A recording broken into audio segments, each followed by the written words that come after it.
أكثر يوتيوبر لديه مشتركين على قناة اليوتيوب ولن يكون أبو فلة بالمركز الأول. بالمركز السادس قناة أنس وأصالة، ومحل الإقامة أمريكا والإمارات، وعدد المشتركين 14.4 مليون.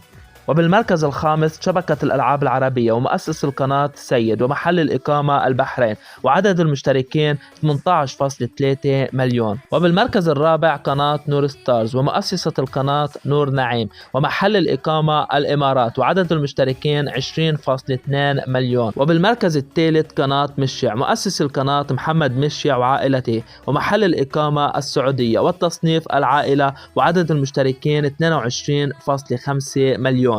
وبالمركز السادس قناة أبو فلة، ومؤسس القناة حسن سليمان، ومحل الإقامة الكويت، والتصنيف الألعاب، وعدد المشتركين 29.6 مليون. وبالمركز الأول قناة شفا، ومؤسسة القناة شفا يوسف.